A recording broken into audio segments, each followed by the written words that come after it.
This is the guy that wants to be your vice president, calling the #1 entrepreneur in America that gay guy.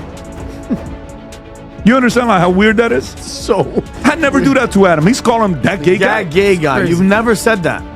You've never said that. Adam, how do you feel about that gay guy comment that Tim Walz just made? Listen, I'm going to just quote Elon Musk on this, right? I got no problem being called gay to be. Imagine thinking you know Tim Walz, and then Patrick Bet-David shows up like an unexpected plot twist, dropping truth bombs hotter than a 3 a.m. microwave burrito, revealing the Tim Walz nobody warned you about. This isn't your typical politician gets roasted story. Forget polished speeches and prepared personas, because Patrick peels back the curtain to expose quirks, chaos, and reality checks that leave you asking, wait, that's the real Tim Walz. I got a question for you. You know, we watch you to see, how much ruckus and chaos you create sometimes. Why do you ask such a technical question from, the former VP candidate, Tim Walz? I want to start off with this, if you don't mind, because this is an offensive question. I mean, you can ask some subtle questions, but Rob, if you can play this, the audience is deeply Hit that subscribe button, it helps more than you realize. On paper, Tim Walz seems like your typical Midwestern politician, safe haircut, boring tie collection, and the charisma of lukewarm oatmeal. But when Patrick Bet-David steps in, he tears through the grandpa next door routine, pulling back the wallpaper to reveal the weird, chaotic circus hiding behind it. Spoiler alert.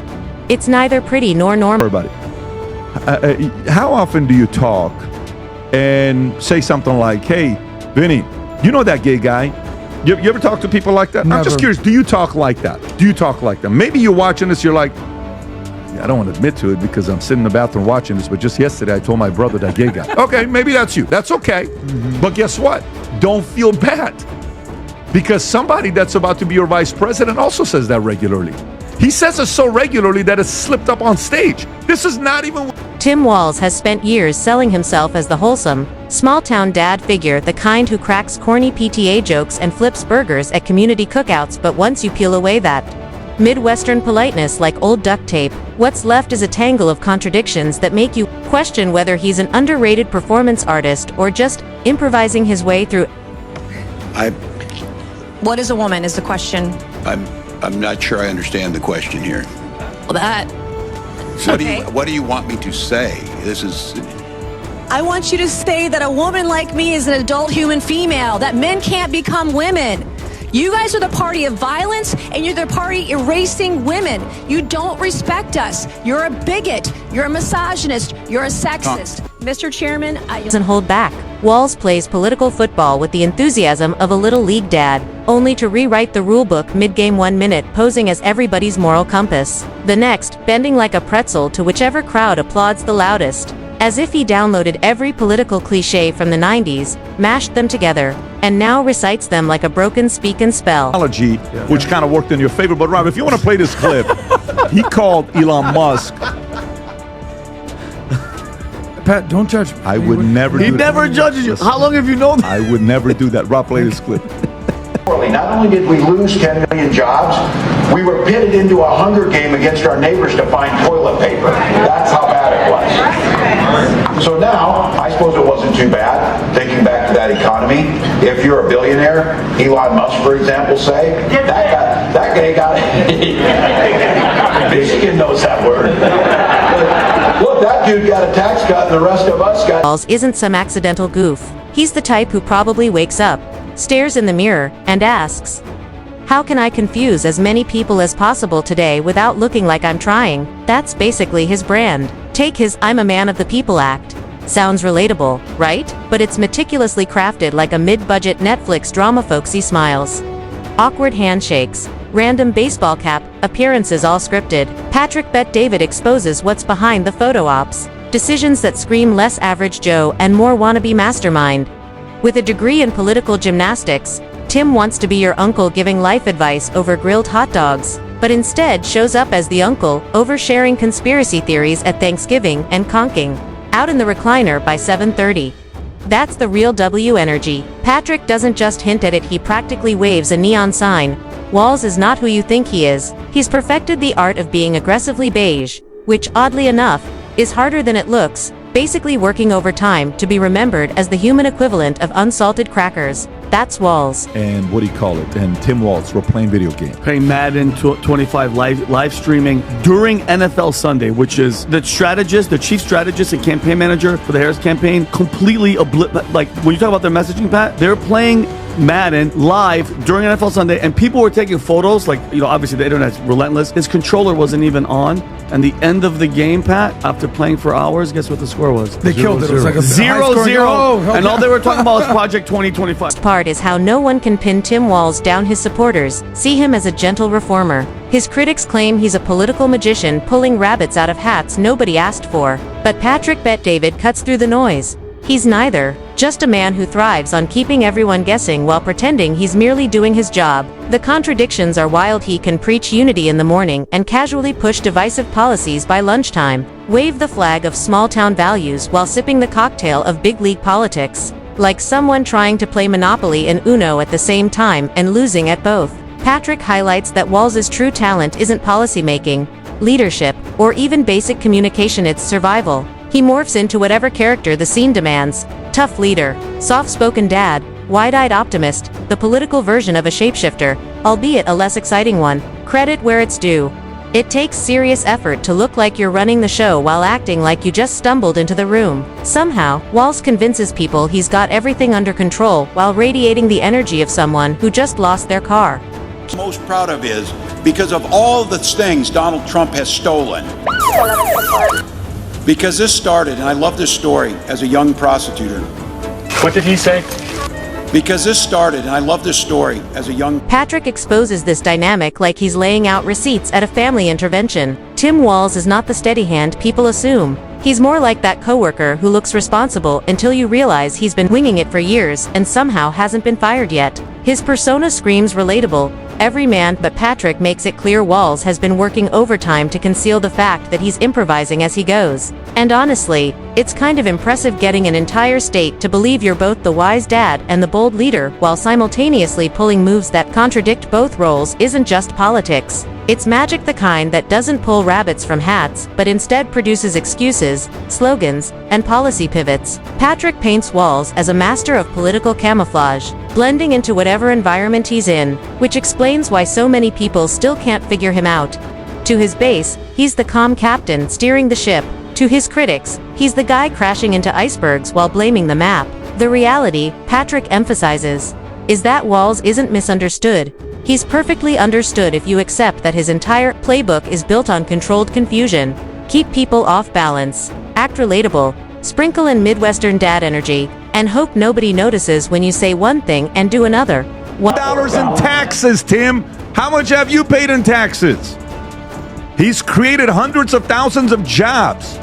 He was able to get a rocket to go and come back in 1/20th of a cost of NASA. When Boeing said, let's leave those couple people up there, we need till next year, he says, I can come and help. When you needed battery chargers nationwide, he already thought about that 15 years ago. When Zelensky, the greatest beggar fundraiser in the world, needed to get some money, and they talked shit about Elon, you know who gave them Starlink? Elon did, internet. That's the guy? That's the gay guy? The guy with 11 kids is a gay guy? That's the guy. Really? How many gay guys do you know running 5 different multi-billion-dollar companies? And yet people keep buying it, which might be the most shocking part. Tim Walz has somehow convinced voters he's the safe option while performing one of the longest-running improvisation acts in politics. That's not luck, it's a hustle. And Patrick Bet-David exposes it all with brutal clarity, ripping down the curtain to reveal Walz not as the steady leader everyone imagines, but as the guy in the back juggling plates while smiling like everything's fine. Once you see it, you can't unsee it. Walz isn't the man of the people, he's the man who plays one on TV. Thanks to Patrick, the messy, contradictory, endlessly improvising Tim Walz is dragged into the spotlight, where the act no longer looks smooth. Watching Patrick dismantle his persona shows how simple it all is once you connect the dots. Walz isn't a mastermind running a grand strategy. He operates like a Wi-Fi connection, strong signal, 1 second, total blackout the next stand, yet everyone still pays the bill. He survives not because he's brilliant, but because he's perfected the art of just enough charm, just enough energy, and just enough middle-of-the-road blandness to make people shrug and say, at least he's not setting the place on fire. Played it back a couple times, but You sounded upset. What happened? If I sounded pissed off, it's because I was. No, it's just like he just ended his presidential career. I mean, there is no 2028 for Tim Walz. I buried him that day. Now, you have all these witnesses, these people that come to these big committees before Congress. They testify under oath. It's very, very public. And they spend millions of dollars to prepare for these hearings, for the toughest questions.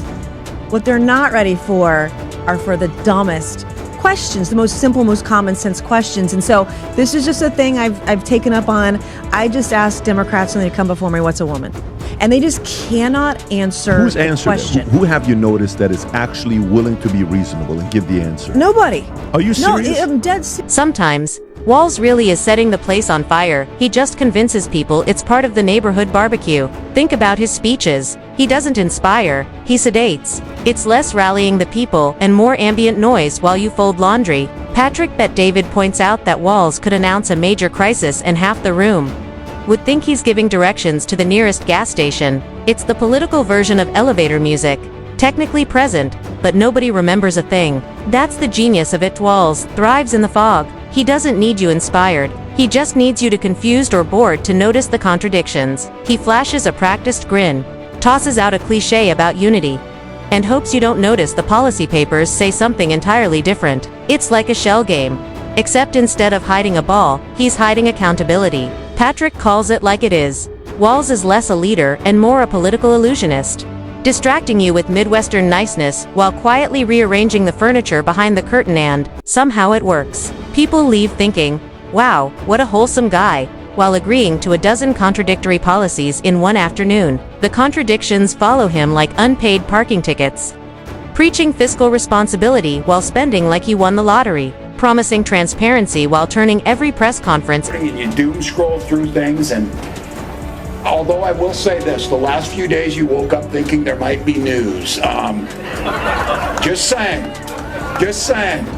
There will be news sometime, just so you know, there will be. But his track record looks more like a roller coaster designed by someone who's never seen a level. And Patrick Bet-David exposes this pattern with ruthless humor, no shouting or ranting, just calmly laying out the receipts until you see that Walz isn't a mystery. He's a predictable paradox. Simultaneously everything and nothing. A political Schrodinger's cat, both in control and clueless at the same time. The wildest part, people buy it. Walz has convinced voters he's a safe pair of hands, safe like the babysitter who lets kids eat sugar for dinner and watch horror movies, but at least nobody got hurt. He's the political equivalent of duct tape. Messy, temporary, yet somehow still holding everything together. Patrick makes it clear Walz isn't dangerous because he's extreme. He's dangerous because he's forgettable. Forgettable politicians slide big changes under the radar while everyone's too busy yawning, and Walz knows it. He leans into boredom like a superpower, needing people not to pay attention rather than cheer. And that's where the real Tim Walz emerges. Behind the grandpa smile and awkward dad jokes is a man who has weaponized political blandness, quietly winning battles with a shrug and a phony hometown story. Patrick practically screams between the lines. That's not authenticity. It's I'm the vice president of the United States of America. And you can't define a woman. And if you can't define a woman, then you definitely can't define our rights as women. You definitely can't protect us as women. You can't protect our daughters. You can't protect me. Whether, it was because of that question or not, if he would ever be president, because the way he handled himself in the debate with J.D. Vance, that was that's probably the worst debate performance I've ever seen, aside from Joe Biden's debate with the president. The first one where within the first 30 seconds, you're like, this is not good. Real authenticity is messy, it slips. It stumbles, it admits flaws. Walz's version, by contrast, is suspiciously tidy. Like a sitcom character who always has the perfect line, Patrick Bet-David exposes it for what it is: stagecraft. A carefully choreographed act designed to make people think he's just like us. While his moves follow the political textbook, Walz isn't a villain in Patrick's breakdown. He's something more frustrating, the guy who stays relevant without ever truly standing out. He's not inspiring, Chan. Not us talking, that's him talking. We saw him get picked, and we saw odd dancing, kicking his foot, yanking his son, who is a special needs individual, and us all wondering, what is this all about? and then say, well, maybe when he tightens up the suit a little bit, puts on that tie, and sits in the VP debate, maybe we'll see the real one. And then they asked him, did you or did you not go to China?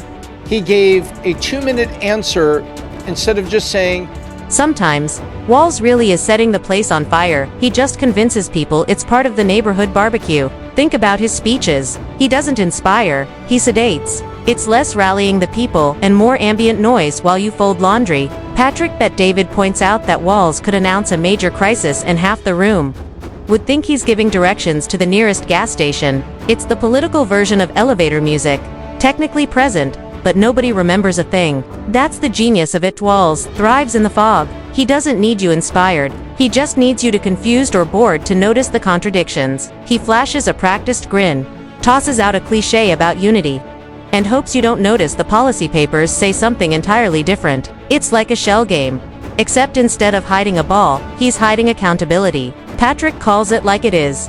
Walz is less a leader and more a political illusionist, distracting you with Midwestern niceness while quietly rearranging the furniture behind the curtain, and somehow it works. People leave thinking, wow, what a wholesome guy, while agreeing to a dozen contradictory policies in one afternoon. The contradictions follow him like unpaid parking tickets. Preaching fiscal responsibility while spending like he won the lottery. Promising transparency while turning every press